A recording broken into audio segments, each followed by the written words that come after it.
Well, here we are. Here we are. It's very nice to be here with you. I'm doing this on my phone because this confounded Zoom platform. It's just I've tried it on two computers so far, but normally all set up nice. Not working. So I'm doing it on my phone. I hope you can see and hear me all right. It's Mercury in retrograde, as you know. It's been for a week or so, isn't it? And I can definitely feel the sort of like the air is a bit thick, communicational network, the psychic grid feels a bit muddy. And I'm not complaining, mind you. And this is one of the themes that I've been looking at, that there is always going to be something to irk you. It doesn't matter how tidy you get your life. And I know that, I don't know about you, but I get pretty worked up about tidying it all up because I'm not very tidy, and I need to be because I'm doing so much stuff. If I don't keep it kind of tidy, it's going to get really stressful when it comes time for looking for files or, whatever it is. And there's that feeling. I mean, it took me 5 weeks of having it on my list every single day before I finally got around to cleaning the seagull shit off my roof where I practice Tai Chi. I mean, I could do the Tai Chi around the seagull shit, and I was doing that fine. Barefooted, you've got to be careful, it's a bit toxic. But when I'd done it, I went up and looked at it, and I was so proud. A clean floor, and me having done it, and it just felt really good.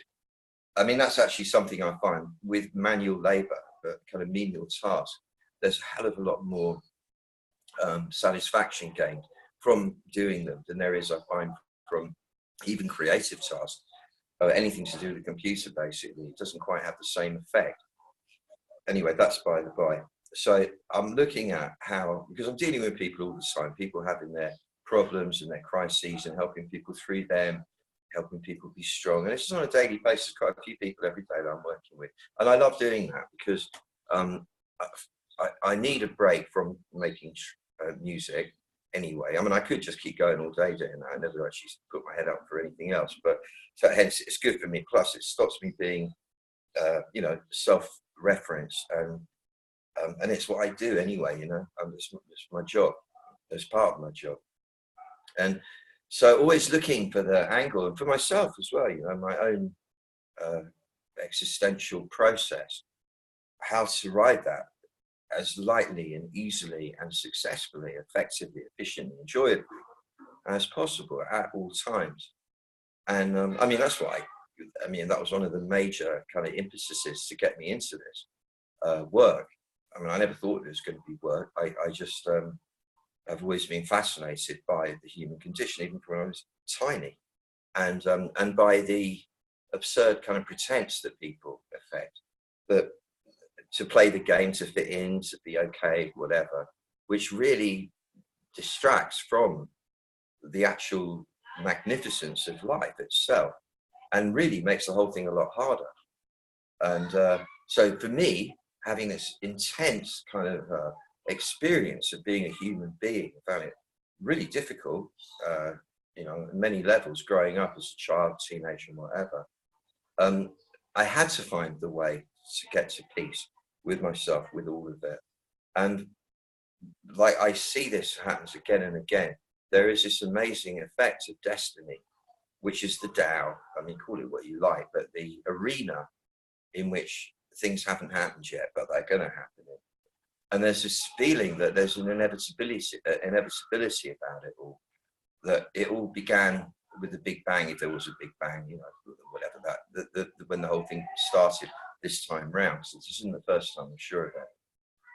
This universe, I mean. And in fact, according to the Vedas, Brahma breathes in, Brahma breathes out, Brahma breathes in, the universe disappears, Brahma breathes out, the new one is formed. And this happens, I can't remember how many hundreds of millions of years each time, but we're in one of those cycles of Brahma's still breathing out, so there's still a universe.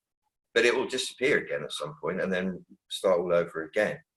I say that because we do tend to take ourselves and our lifetimes very seriously, very personally, as if they have some kind of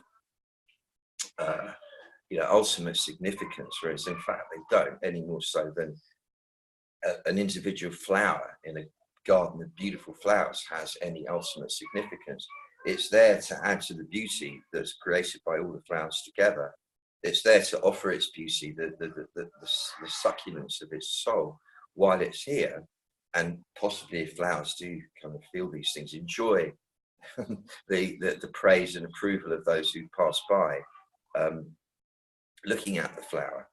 And I don't know that our ride here has got any more significance than that. It looks like it does, of course, but does it really? I mean, yeah, it does, because each flower adds to the beauty of gardens. Each human adds to the magnificence of the human story. However, the individuated sense of me, you could do with a bit of looking at. Anyhow, so I'm looking constantly at how do we ride this process and love it all the time? How do we enjoy it all the time rather than what you think you're going to do is you do it externally first. You know, if I make this much money and I buy that house, I pay off the mortgage, and I do this, and I put the extension on it, and I could go on whatever it is you think is going to make your life great for you. I meet this person, I have this beautiful relationship, and we live happily ever after. And then everything's going to be fine. And actually, it isn't, because it doesn't matter what you get. It doesn't matter how rich you are. It doesn't matter how in love you are, how amazingly compatible you are with the person you're in love with. There will always be the quota of struggle, of suffering, of irksome factors to deal with. It's just the way it is. You know, like if you want to be with someone, you're with them, there's a responsibility there, which you didn't have before. If you have this beautiful house that you're going to live, things are going to go wrong, things need doing, you've got to be on it the whole time. It's a job, you know. There will always, and then people might break into the house, or goodness knows what. There's always something that's going to make it challenging. And to try and avoid that, obviously that's a clever thing to do if you can avoid disharmony and inconvenience as much as possible. But more importantly, if you can love the struggle, I don't mean in a masochistic way, but when, for example, I feel fear in my belly. I'm an animal, so of course I'm going to feel fear in my belly. But I'm feeling fear, and I don't feel easy today. Say, I do actually feel fine, but imagine I don't feel easy today. It feels odd. I need to speak to somebody. I need to get my bearings. I feel like, who am I? What am I doing here? I feel lonely. I feel odd. I feel alienated, isolated, confused. I don't know my direction. I don't know what's going on. Oh, I need to change this. This is horrible. I need to change. What I've learned over the years is, rather than trying to change that, is to go, this is really interesting. So I have this one coming up. There's no need to panic about it. I've been here a million times before. It's not going to kill me. And if it does, that's because I was going to die from it at this point. It would be a bit rich to think I was going to die from being a bit anxious. So why must I try and change it? In fact, I could just groove on this. I could love it as being the experience of the moment. This is the Tao come to me in the form of a bit of uneasiness. So then I go to myself, I love this feeling. Actually, I love this feeling. I really love this feeling. I love this feeling. And then suddenly I realize I don't have that feeling anymore. All I've got is happiness for loving what's going on. And that's a discipline, and you've got to keep doing it. It works with physical ailments as well. Pain in the shoulder. That's where I remember first learning it. I was driving along, and I got this stiff neck thing like that. You know? And I've got enough techniques to get rid of a stiff neck, but I can get rid of it really quickly, usually. And I was just about to start pressing this, doing this, doing that. And I thought, no, just love it. Just love the feeling. Don't fight it. This feeling is the Tao come to you as a stiff neck. Enjoy it. Don't even do all that shit. That kind of, that new Asian light and neck stretchy thing. Don't even do that. Just be with this feeling and love it. And I kept going, I love you, I love this, I love this. And it was gone. And I've been using this all the time. It's counterintuitive. It takes a bit of courage to go for it, but it really, really works. And this applies to any feeling that you have of disquiet about being in the world. And then the amazing magical part of it is because you love it, because you're giving it the space to be what it wants to be, you're not inhibiting the Tao in how it wants to express itself. It stops expressing itself in that weird way. It starts, the more you give the Tao its space to do whatever it wants to do, and you adopt the humble position of whatever it is, I roll with this, I acquiesce, I say yes to whatever, the less stuff it gives you to have to acquiesce to, the more easy, the more are you there? Fuck, I've lost the thing. Oh, Anyway, we're all here still. yeah, I don't know if I am. I can't see it. Oh, there I am again. Yeah. I was on a selfie stick there, but I'm going manual now. Um, yeah. So the idea that you don't have to try and change things that are uncomfortable. Roll with the discomfort, love the discomfort, find it fascinating.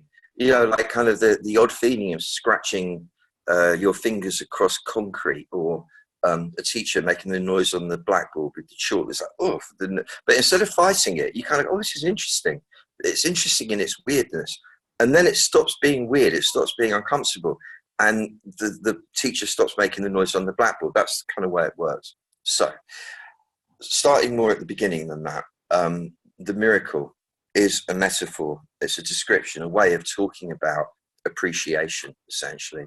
Appreciation for what is going on is the activator for the sort of super human sort of state. That when I say superhuman, I mean the human state without the inhibiting overlay of societal conditioning, the beliefs that we cherish that limit us from feeling the true glory of our existence. And it works like this: by acknowledging that being here is a miracle, being here becomes a miracle. So we go numb on everything because we're processing information. We can't keep walking around. We think, being blown away by the amazingness of it all. So we make it become normal. And in making it become normal, we go to sleep on it. We forget how incredible it is being alive. And when you say to people the first time, you don't need any external factor to make you happy. You just have to be thrilled to be here, because there is no greater gift than being here. If you're not here, you can't have anything else. If you're here, you can have all of it. But the most important gift of all is being alive. And people forget that completely, because that's what we do. We normalize everything, and that has the danger of making us go numb on it. The Zen Buddhists talk about developing what they call beginner's mind, where you see everything afresh like a beginner from the beginning. So it's the same. What we're talking about is, it's a miracle that you're here. It's a miracle I'm here. It's a miracle I can form words, that you can understand my words. It's a miracle that we have this technology.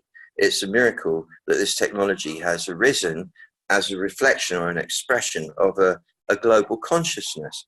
It's a miracle that with all of this facility, we still collectively manage to, on the whole, use it for disruptive, pointless, banal nonsense, really, that a lot of it with quite a bad influence. It's a miracle that we are able to be that blind collectively to our own magnificence, to the magnificence of being. It's a miracle that people could spend their lives kind of focusing on developing weaponry that could destroy loads of people, instead of developing things that make life lovely for people. That's a miracle. It's a miracle in that it's so absurd. And I'm not judging it, because there has to be both. There has to be the yin, there has to be the yang. There has to be the beautiful bit, there has to be the ugly bit. And it's not personal. You know, whoever's taking the role of the bad people, it's for some reason they've been elected to play that role in the theatre of life. And you have to feel compassion for anyone in that role, because it's not a nice place to be. Even if you're kind of enjoying it a bit in some weird, twisted way, it's not a nice place to be. It's a horrible place to be. The energy frequency is very, very low, very, very heavy. The experience of it is nasty. And I talk as somebody who spent time doing treatments on, like, the head of the Korean mafia, or the head of one of the big organized crime families in Hamburg. Because of the kind of way I live, I kind of come across people like that sometimes. And I know what it feels like. I know what those guys feel like. It's horrible. It's really not nice. And I've talked to them in some depth about what it feels like. It's very, very difficult. I've done a lot of work in prisons as well, with murderers and that. And I know what it's horrible. It's a horrible place to be. And so you have to honor the people who are doing the horrible shit as well, for playing their role. There cannot be just nice. You can't have just nice, because there's nothing, and it's just nothing. You have to have nasty for nice to exist. And so this is what I'm getting at. Seeing the miracle in all of it, in the fact that nature, God, the Tao, will manifest itself as this bizarre juxtaposition of pain and pleasure, of agony and ecstasy, of yin and yang. And by acknowledging the miracle, not taking anything for granted, I can speak, I can move my hand, I can do this, I can do that. Your whole relationship with ontological reality shifts fundamentally. And it becomes a lot more of a humble position to take, because rather than, expecting that it's your entitlement for everything to be just lovely and easy, you accept and acquiesce to the fact that as lovely as it will be horrible too. And there's no point fighting that. You just humbly roll with it, knowing that the horrible will turn back into lovely, and so on. That's the yin and the yang, and there's a wisdom in that.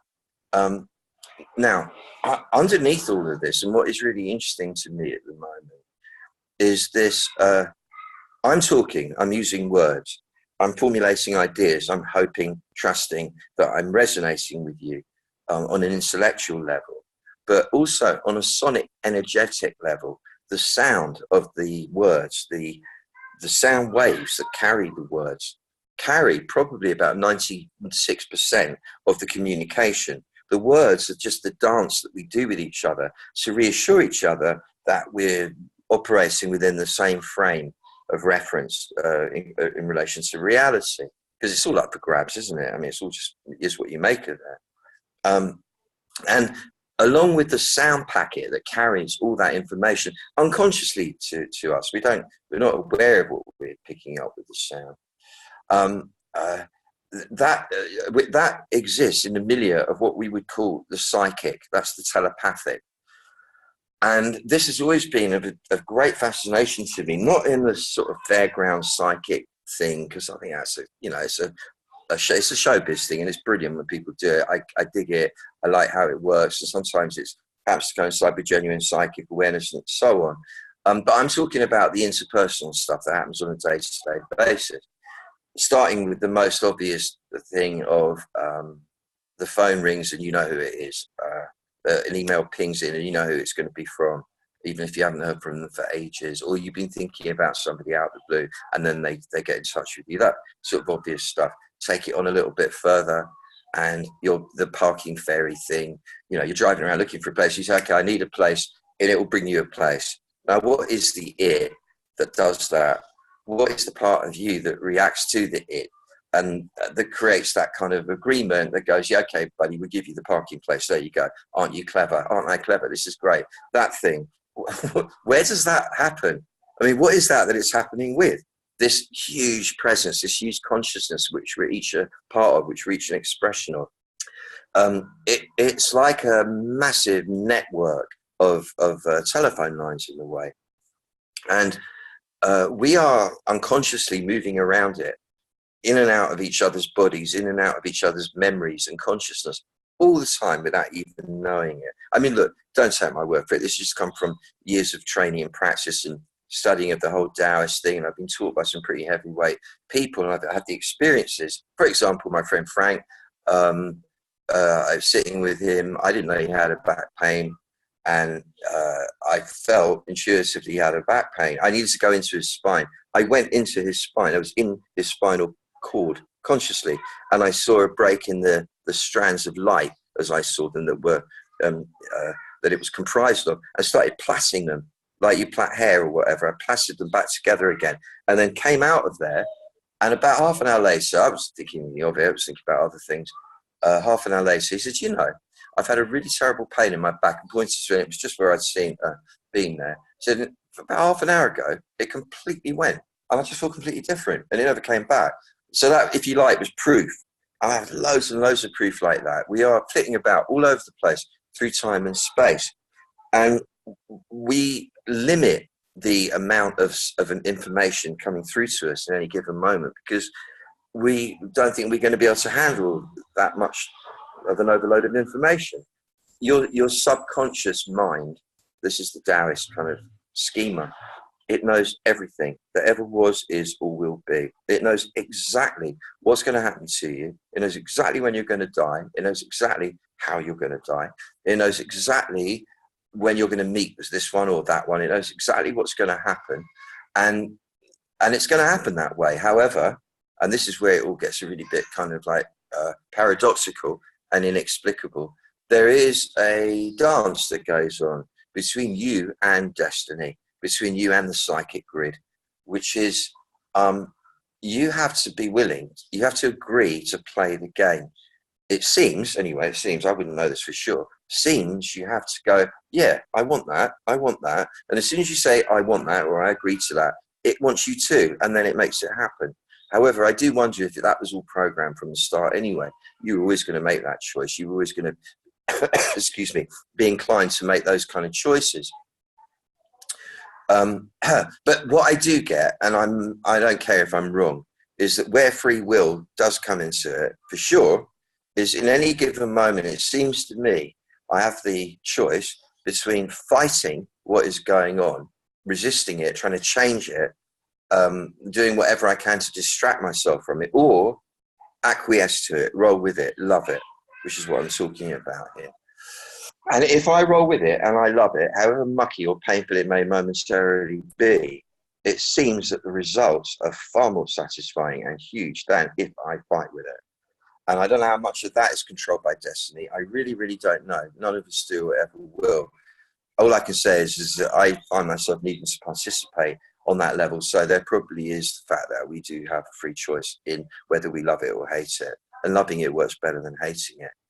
So all of that's well and good. It's a lovely conceit, all very, very beautiful. However, it means nothing unless you know how to be mindful. I mean, I'm not talking about the modern kind of intellectual version of, yeah, man, I'm mindful, I'm doing mindfulness classes. I'm talking about how do you actually do it?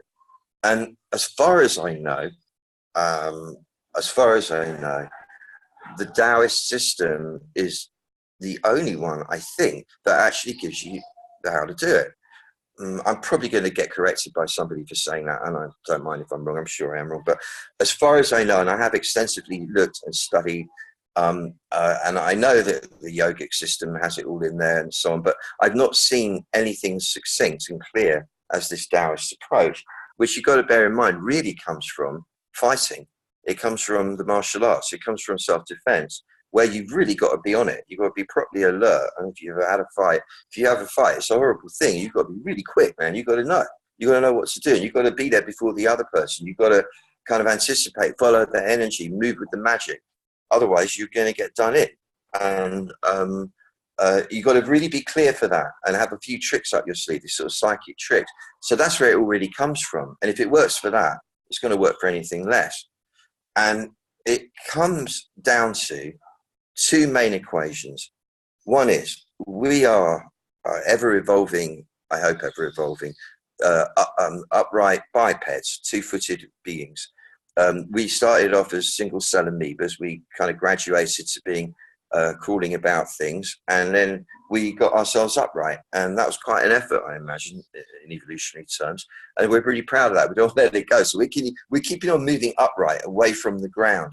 And the inclination with that energetically is for the thoughts to come up, for the energy to come up into the forebrain, because then if the heat in the body, mostly in the front, rises, heat rises, where's it going to go?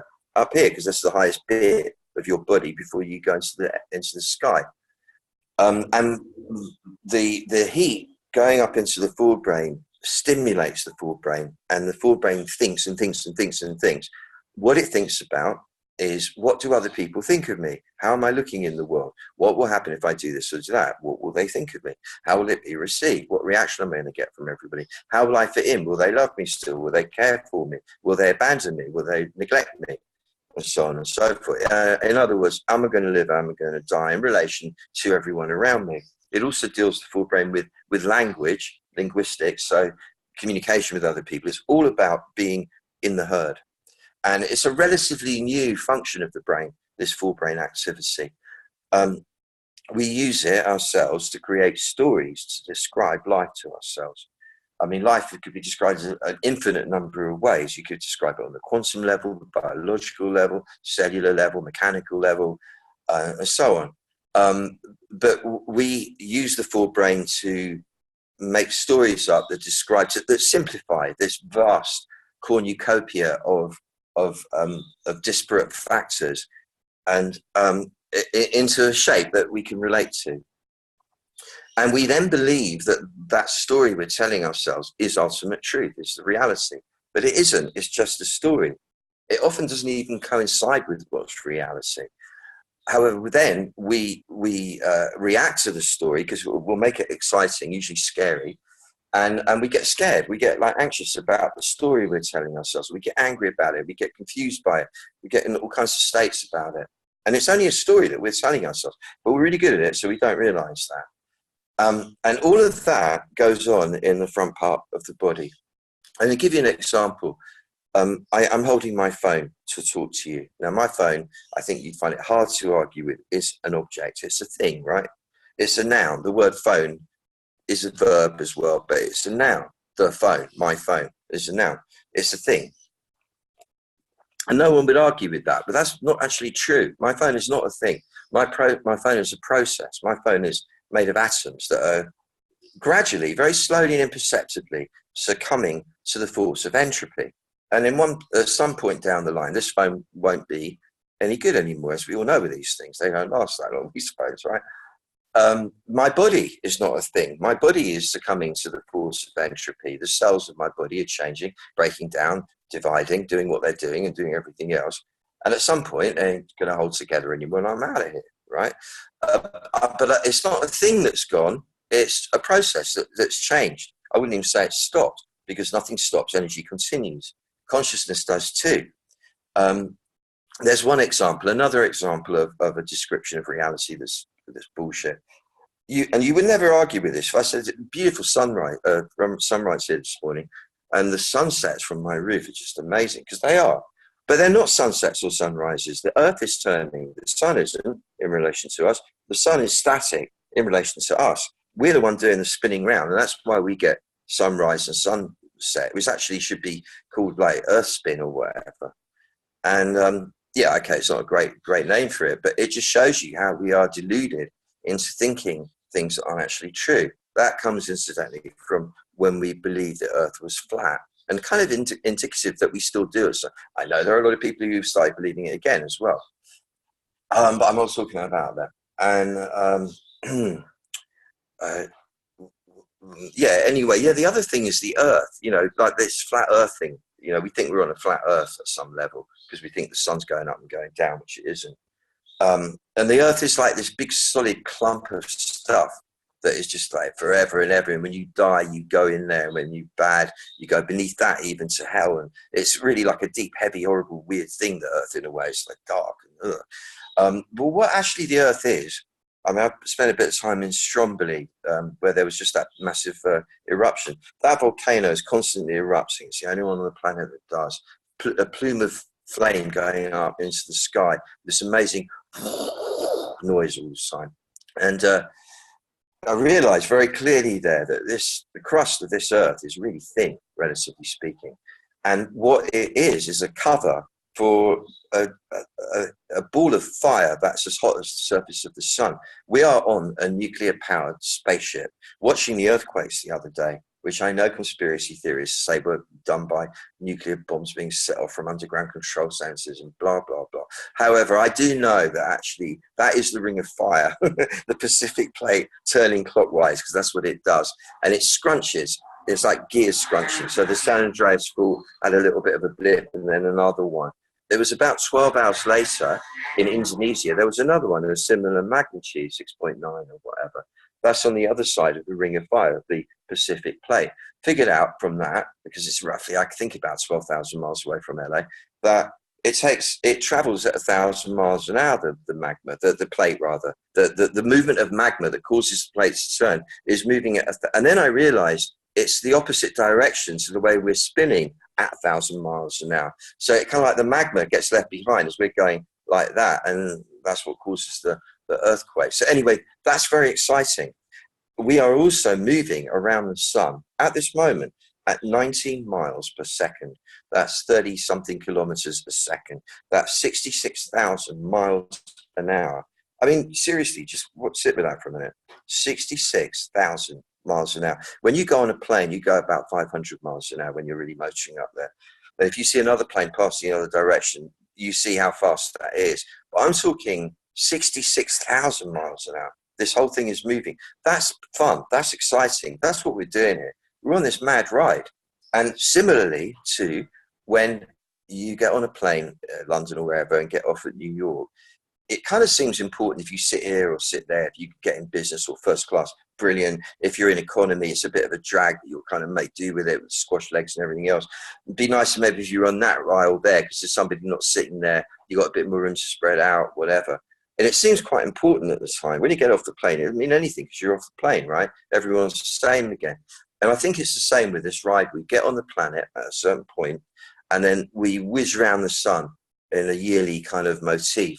The sun is moving around the galaxy at, 500,000 miles an hour, something absurd. And so we're basically getting on at one point and then getting off a few zillion miles later at another point. And at that point, it won't matter what you did on the planet. It won't matter what you left behind. It won't matter what you achieved, what you owned, who you loved, who loved you, how clever you were, how important people thought you were. None of it is going to make any difference whatsoever. You won't care. If there's anything left in you to care, it won't care about that. I say that because a lot of people have been mentioning about legacy. It seems very important to people, what you're going to leave behind. I don't give a fuck what I leave behind. Do you really? I'm not going to be here, so it won't matter. I care about what I'm doing now. I care about the energy that I'm creating now, the love that I can share now, the goodness I can spread now. Because what after I've gone, it really won't make any difference to me, I don't think. Anyhow, so the awareness that we are on this ball, zooming through space, we have no idea why, with what they reckon now is unofficially 9 billion people on the planet. That's what is reckoned as being the actual amount of souls in human form on the planet this time, 9 billion, right? With 9 billion people who somehow or other, all in different languages, learn how to form very complex ideas in speech, all learn how to usually drive cars, operate machinery, use the phone, do computer stuff, earn money, do banking, eat food, wash themselves, get on with each other. Most of the time, most of the people pretty well. We're pretty much living in peace together, despite what everybody says. We're not doing badly. I mean, that's a miracle, isn't it? That we are zooming at 66,000 miles an hour through space. We kind of just take it in our stride. We don't feel any motion, don't feel sick from it or dizzy. We don't fall off because of gravity. And we kind of get on with each other with 9 billion of us. Now, just think of how many turds that is in a day. Excuse me for being crude, but 9 billion people must drop an average of 12 billion of them a day. Imagine how much that is. We get rid of all of that every single day. Most of us do, I think. I don't see it in the street or anything. And that's just one thing. That's our biggest produce, by the way, is excretia. And, we're amazing. We are amazing. This is a miracle. Nature is a miracle. We're a miracle. The whole thing's a miracle.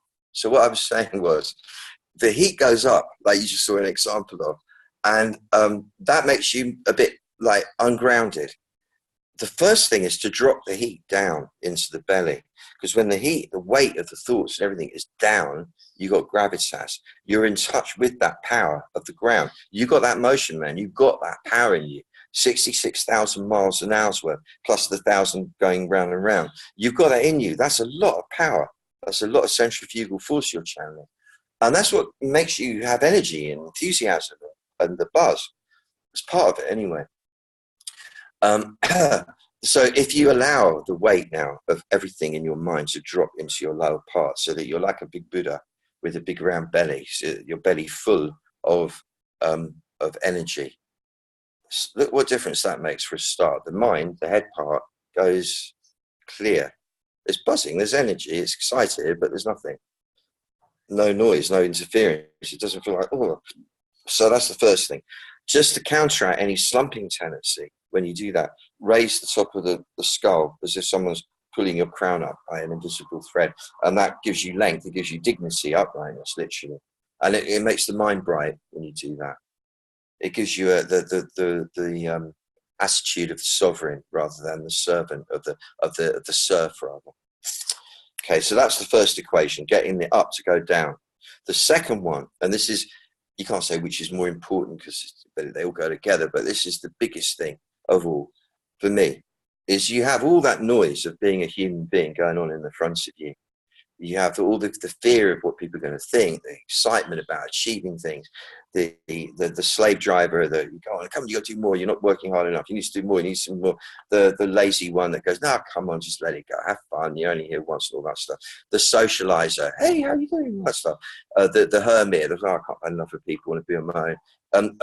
Oh, I should be like this, and I should be like that. Or should I do that? Oh, I shouldn't have done. Oh, I feel really bad. I did that. Oh, I should say it differently. I could be like this. All that stuff. Am I getting fat? Am I going bald? Should I wear black? Should I wear blue? Whatever it is. All of that, all the pain associated with struggling to make things good goes on in the front of you. Nowhere else. It doesn't go on in the back of you. It goes on in the forebrain and in the belly and the chest and to some extent the groin.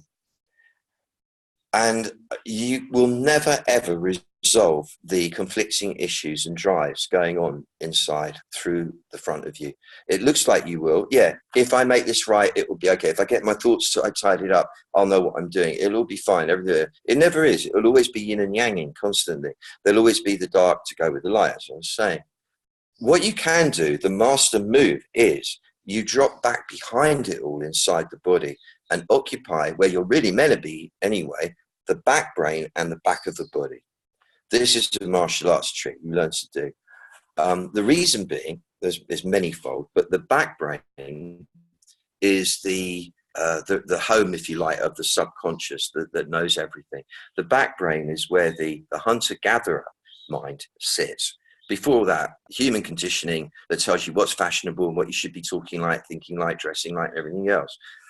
That part of you that knows instinctually, all right, I've got to turn left, I've got to turn right, avoid danger, wild animal, eat, got to hunt, got to forage, got to do whatever, get on with people. That instinctual, being in the moment intelligence that can sort of feel what the weather's going to do, can feel gravitational shifts, can feel changes of atmosphere and frequency instinctually. That sits in the back brain. And that part of the brain is not concerned with what people think of it. It's not concerned with avoiding pain and increasing pleasure. It doesn't care. It's not interested in the yin and the yang. It has no preferences. It's just in a state of what I would call permanent delight just for being. It's just buzzing on existence, on having consciousness. And if you learn to sit back and occupy the back part of your body, for a start, you'll make your kidneys stronger because you're putting more heat in the back. The kidneys will benefit greatly by that. You will then no longer feel so afraid because the kidney energy being weak is what makes you feel afraid, no matter what the reasons are in your mind. That's for a start. And you'll notice that when you bring your mind to the back of the brain, the noise in the front stops. All the pictures in the front, when you're in the back brain. But now, bring your mind out of the front of the brain into the brain, sit up against the rear of the skull base, out through the mouth of the cave. You watch the clouds go by the mouth of the cave, out the mountain, and clouds are like your thoughts passing by. Like the vestige of the noise of the day. You have patience in the clouds, do you? You don't want to follow them. You don't want to analyze them. You don't want to get on and ride them. You don't want to pull them apart, see what they're composed of. You don't give a fuck because it's just clouds, right? They pass. And it's exactly the same when you're in the back brain. You don't care what the front of your brain is doing. You don't care about all the thoughts. They make no difference. You feel the solidity and calmness of being in the back body, away from the anxiety that's generated in the front. And that enables you to breathe more freely. So you let yourself breathe more freely. That makes your heart relax. You let your heart relax. That makes your face relax. So you let your face relax. And that makes all the muscles of the body want to soften up a bit and not be so taut. And so you allow that to happen too. And you're feeling more relaxed. You let the weight drop down. You're in the back and you're gazing out. I think there's distortion.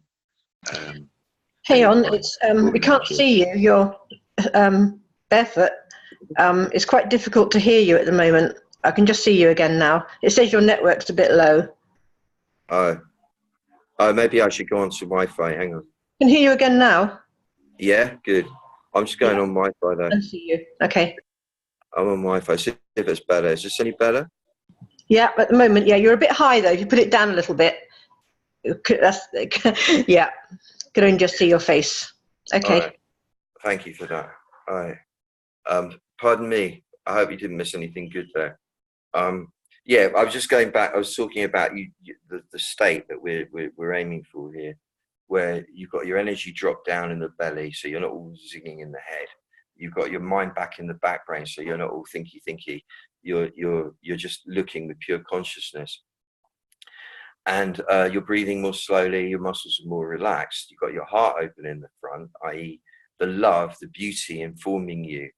Um, the beauty informing you is able to radiate freely, and that creates that's the agent that's required to make miracles happen, to make beautiful synchronicities occur. And then you become aware, I'm alive, I have this consciousness, I have this body, this is a miracle. These other people around me, the same, it's a miracle. I have choices, it seems. I can do this, I can do that, I can go this direction, that, it's a miracle.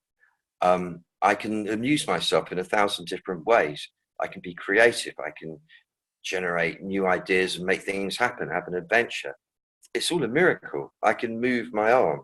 It's a miracle.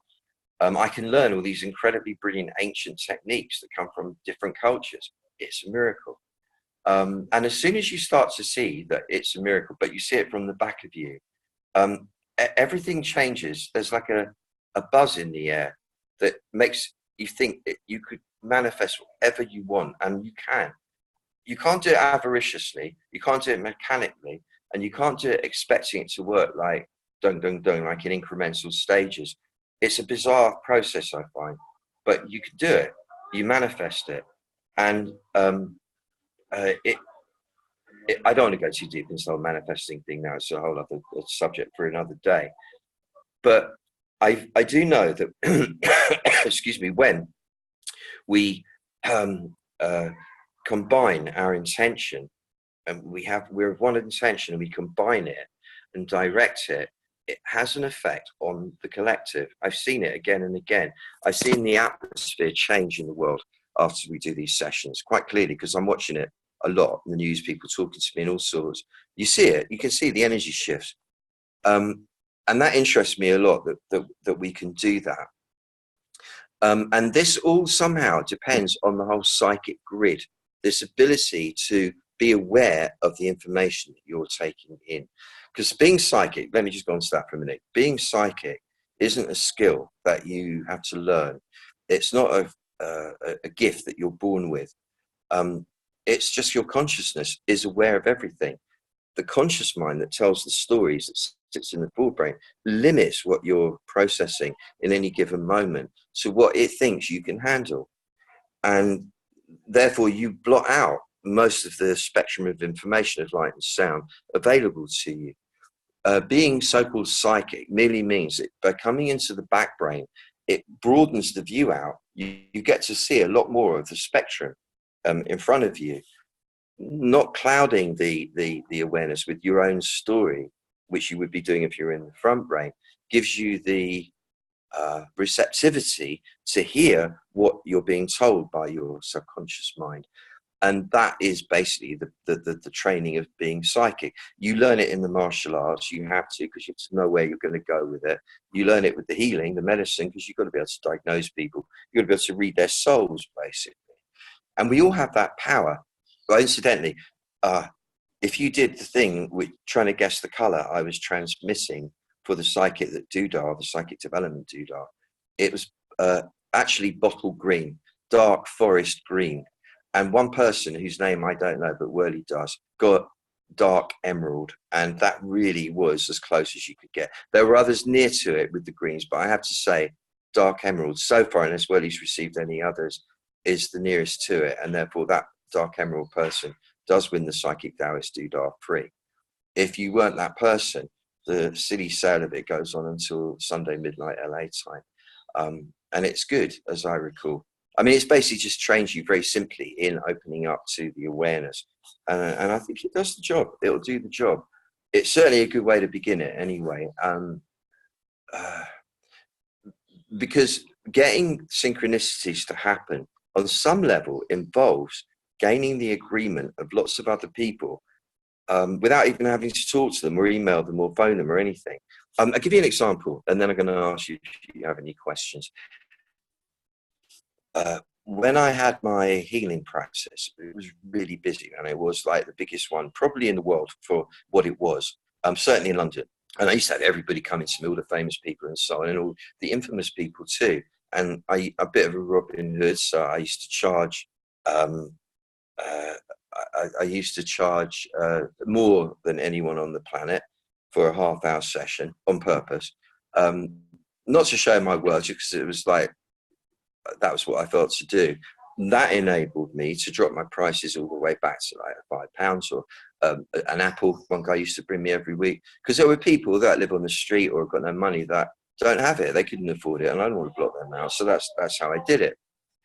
And I remember when it started and I got to London to start the practice, there was a thing, I was instinctively did it. I didn't have any patience at all. I mean, as in people coming to me, because I've been living with Native Americans for 4 years in New Mexico. I hadn't been around, hadn't lost contact with people really. And I sat and I just said to everybody through the psychic grid, whoever needs to come to me, come to me now. And within 2 weeks, I had a really busy practice going. I didn't advertise, didn't market, didn't talk to people about it. Bang, there it was. And I've always done it like that. And that's how I advise people to do it. If you have a healing practice, it's not about the marketing or that fucking bollocks. This really isn't. It's not. It's about that. Yeah, marketing stuff is important. It's the mechanics of it. But it's the sending out the message from your soul to the souls of everybody who may need to be getting help from you. And the same goes for any idea, any project you've got going. I'd even venture to say that if you're looking for love, as many people are, which is natural, it's understandable, it's a lovely thing to experience, the nice bits of it. And it's natural for humans to want that, human warmth and all the rest of it. But if you want to attract somebody into your life and you're ready for that, you just have to close your eyes and from the soul of you, just call out to whoever it is without knowing who it is. Don't try and know who it is. Don't be like obsessive stalkery about it. Think, oh yeah, it's going to be her or him or whatever. You make sure you don't even look at who they are, and you just say, "I'm ready for you. I'm ready for you to come, and I will do my utmost to treat you really well and give you all the love in my heart, and take everything you've got lovely to give, and do my best together with you that it doesn't all end in tears, even though we know it's going to anyway." And then you say, "Come." If you're crazy enough, come. And within 3 weeks, I guarantee you they will be there. A few people probably will, ready for auditions and so on. I'm not suggesting you do it. I'm just saying I know a lot of people are asking me all the time, how do I get love? How do I do this? How do I do that? Same with money. I need to do this quite occasionally because the cash flow situation goes a bit mad. You talk to money, you see the Tao in the money, because the Tao is in everything. The spirit is in everything. And money, as you know, is only a measurement of energy exchange anyway. It's not in itself a real thing. It's an idea that we all agree to believe in.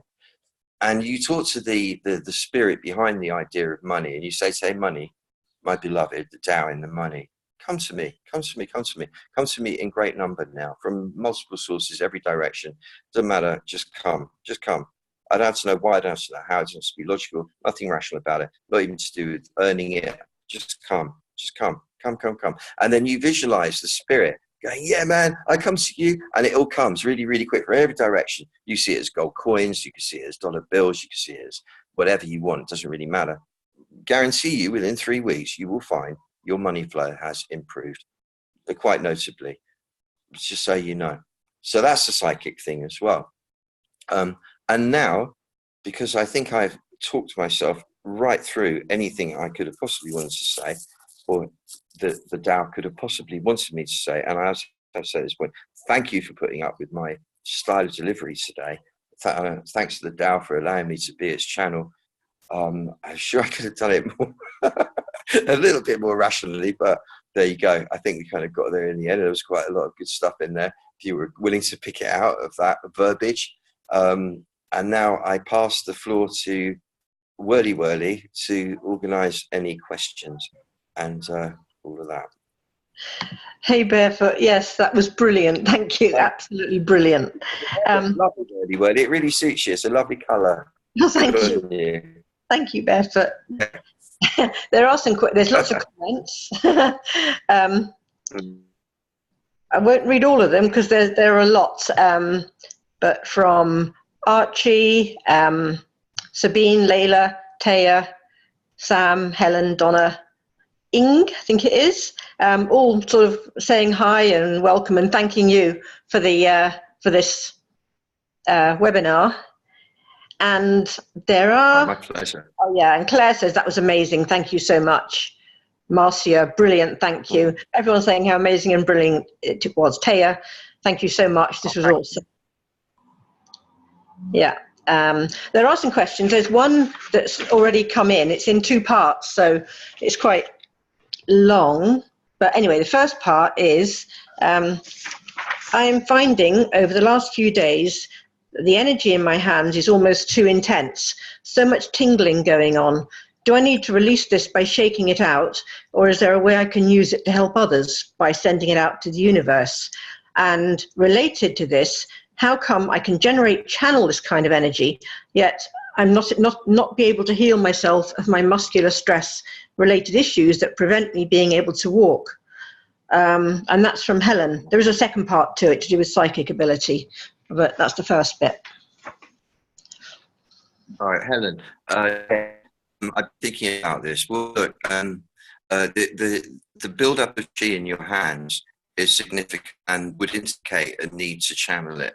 It's asking to be channeled. So you could try shaking it out a little bit. That will help. If get rid of the fizz, but the actual substance of it could be used really effectively. You breathe out from the belly, and you picture the chi being shunted down, the breath rather, going down your arms and shunting that chi out of your palms, which you then you direct your palm at the image in your mind of somebody that needs healing, or you could picture all of humanity and direct it that way.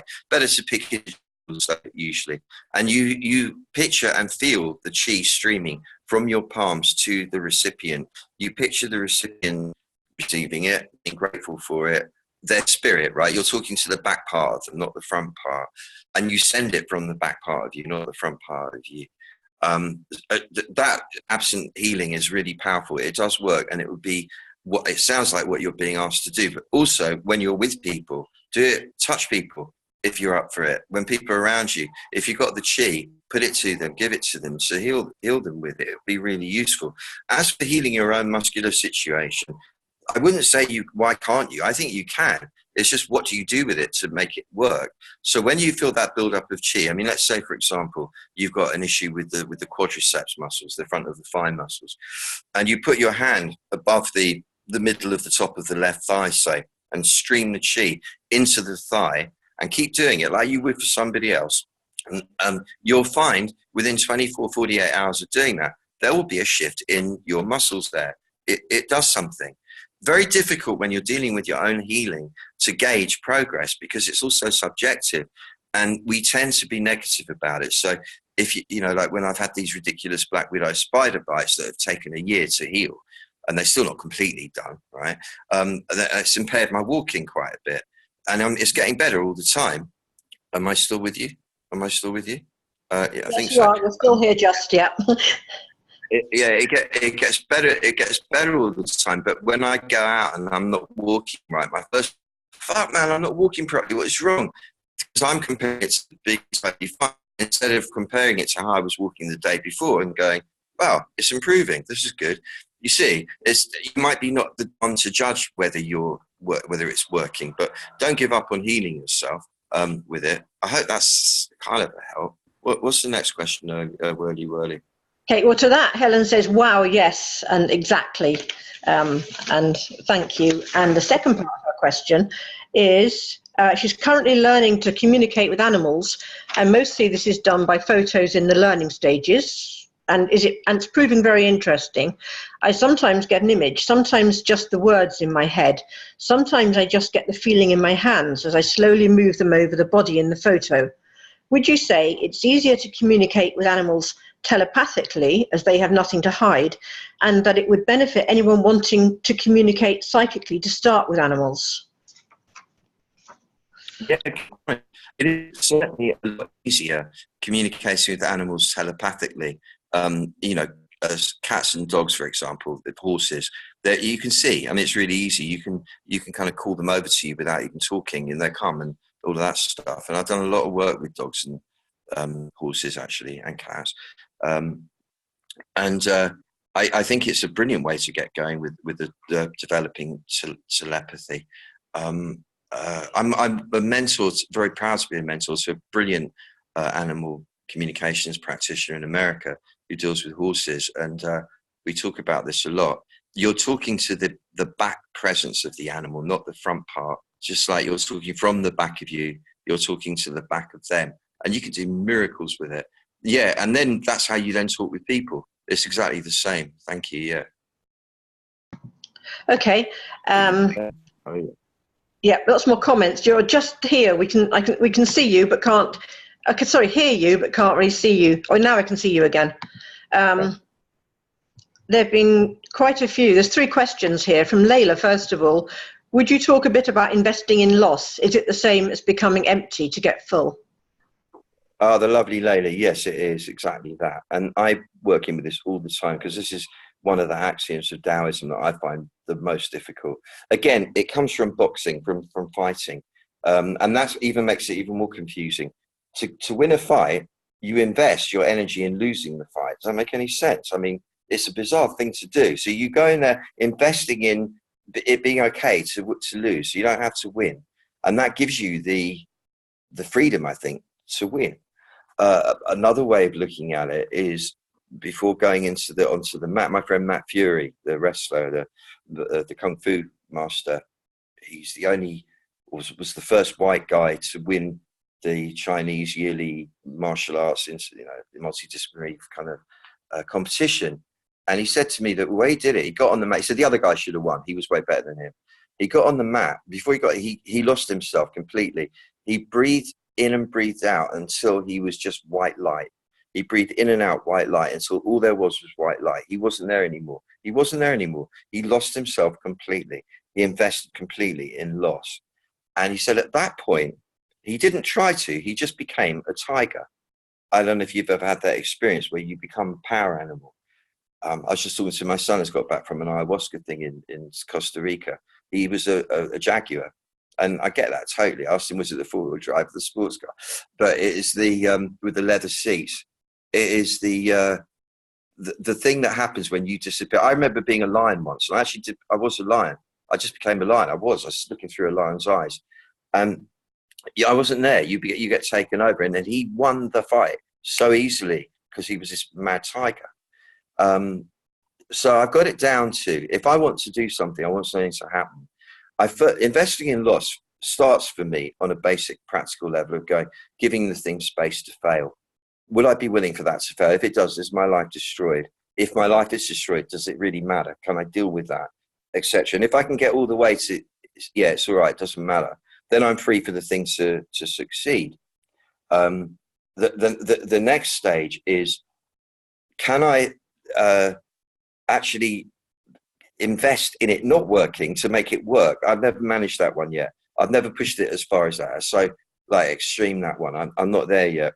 I've only been doing it like 50 years or whatever, so I'm not quite up to that one yet. But what I do is then I empty myself of all desire for it by moving backwards away from it inside. I move backwards and backwards and backwards and backwards, and that causes like a vacuum in the front of me into which will be drawn whatever I need. But I'm no longer specifying it. So in the morning, I'm doing my practice and I really want something to happen. And I go, look, I really want this to happen. Okay, I let that go. And I just move backwards away from it, further and further and further, till I've let go of all clutching to it whatsoever. And that tends to make the thing happen better than anything I've ever used before. That's my best I can do for you right now. It's like, I'm not this body, I'm not this mind, I'm not these clothes, I'm not this hairstyle, I'm not these thoughts, I'm not these memories, I'm not these desires, I'm not these aversions, I'm not these habits, I'm not the people in my life, I'm not my relationships, I'm not my home, I'm not my job, I'm not where I live, I'm not any of this stuff at all, I'm not any of it. I'm not any of it. what I am is totally free of that. That's investing in loss. That's emptying myself. This coming into the back, letting the front go, that's investing in loss. They're all examples of investing in loss. That's the best I can give you right now for that. Hey, thanks, Barefoot. You broke up just at the, oh, you're back again. Great. And Christian Hembach says, is nutrition not very important to decalcify the pineal gland, for example? And are you in an alpha brain state with the being in the back, or other methods? Christian, I love your name, man. Something about your name really makes me happy every time I see it or hear it. Yeah, of course, nutrition is important. It's not my field of greatest expertise. I don't talk about it. At least people who do know about that stuff. Mindful those days, we get a lot of conflicting, confusing reports from that world. The Taoist approach is we know instinctively what to be eating, what not to be eating, and we need to also consciously alchemize it. To the extreme of, I wouldn't eat at McDonald's right now, or Burger King, like just death, you know, just like eating death. If I was forced to, for whatever bizarre reason, eat at McDonald's, I would alchemize it and bless it and make that be an elixir of life. It would be bloody hard, but I could do it. And then it wouldn't do me as much harm as it would as if I didn't do that. So you've got to alchemize, you know, Reiki people do that. They bless their food with the Reiki. You've got to alchemize whatever goes in. So yeah, of course, that's an important angle. But to me, more importantly, is to be able to visualize and see the pineal gland clear of calcification. And that comes from not being stressed mainly. What else were you asking? Oh, there was another bit to that question, wasn't it? What was it, Whirly? What was it? Was about the, are you in alpha brain state with the being in the back and other... Yeah, from alpha through to theta, I think, really. What's the one? My brain, gamma. I think gamma, isn't it? Gamma? Would it be gamma? Deep, deep, deep meditation. Theta, even deeper, like where you just let go of yourself altogether. It could be any of those. I mean, when I'm working with the frequencies with the music, I'm moving people from alpha to gamma. That's right. I'm terrible at it. Theta as well. Those are the three that I'm flipping between and keeping you in all three at the same time. I mean, I'm not a scientist. I do it by feel. But yeah, so the meditation dropping into the back, it goes from alpha to gamma to theta roughly with me, depending on how deep in I want to go. And can I hold that while talking to somebody? That's when it gets fun. Such a strange photo of me. That's really off-putting. That was at the Secret Garden on the main stage, doing the big to 30,000 people who were all on ketamine. And I didn't realize, I didn't understand why they were like zombies, you know. So I was getting them to with me, and it didn't sound like they weren't really there, though. And I stopped at one point, and I stopped all the music. I said, look, I've got to ask you, are you actually there? And they kind of looked at me, they went like quiet. I said, make a noise if you're there. Like, whoa, like that. I said, you're there. I don't get this. And I carried on. They came off stage, and this girl came up to me. And she goes, oh, Barefoot, so sorry, man, we missed your set. But Lisa had fallen down a K-hole. And I went, oh, that's what it is. They were on ketamine. Yeah, so that's what that photograph is me standing looking, what the fuck is going on out there? That's that expression on my face. It really is. That's the truth.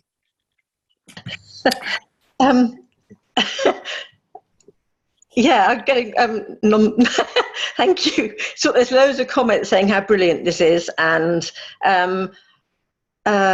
another, Tim says hi from Brighton, I think. There's so many messages here.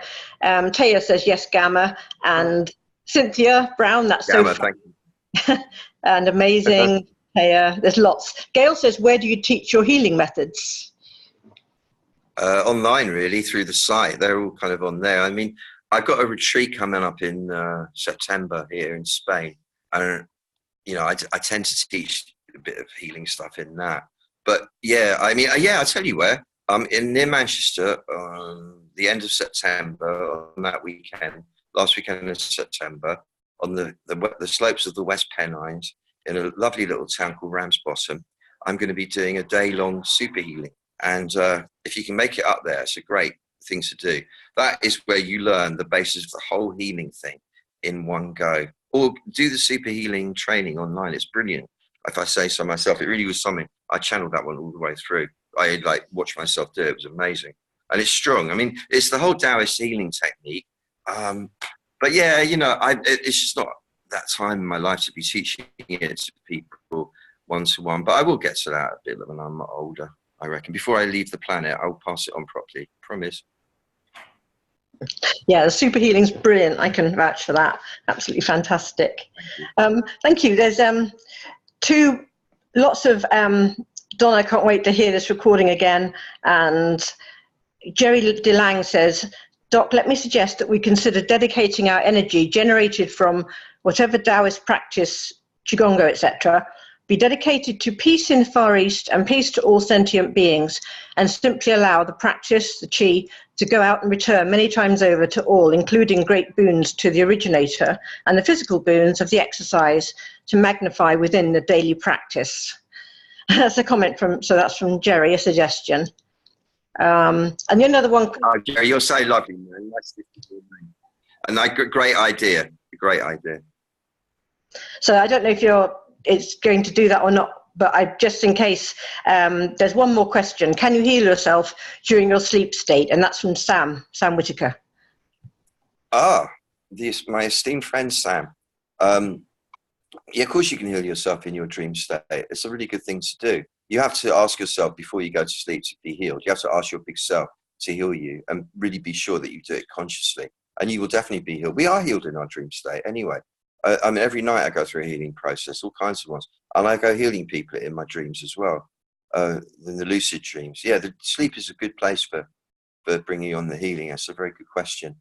Okay, so in honor of Jerry and humanity, the Middle East, yeah, you know, I mean, the people in Iran, they're pretty sophisticated. I think we were right with that lot. I don't think they're going to do anything particularly mad. So just like, let's start with them, the generals and people of the Revolutionary Guard of Iran. And together, for all of us, we realize those people are our brothers and sisters, and they might be doing stuff that we wouldn't want to do ourselves, you know, like military stuff and all that. And they might be seen to be the big bad enemy and whatever else. They're just people, right? And the Persian culture, very beautiful, ancient culture. We send love to them right now from our hearts. We sit in our back. We're like angels surrounding the earth, and we beam love through our hearts at all the top guys of the Revolutionary Guard of Iran.